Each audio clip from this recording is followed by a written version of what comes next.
Бүгінде адамның ақыл ойынан машина, яғни технология үстем болатын заман орнығуда.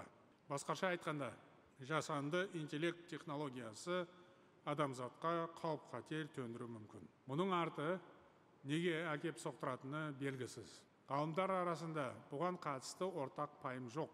Яғни жасанды интеллект адамзатқа игілік әкеле ме, әлде құрдымға кетіре ме деген сұрақ әлі де өзекті болып тұр. Сондықтан осы мәселеге саналы түрде қарап, жасанды интеллектінің дамуын жіті назарда ұстау аса маңызды міндет. Мысалы, кезінде атом энергетикасымен қатар атом қару пайда болды. Сол кезде жаһандық қауіпсіздікті сақтау үшін жаңа қағидаттар қалыптасты. Бұл технологиялық даму заманында ұжымдық қауіпсіздік мәселесі бақылауда болу керек деген сөз.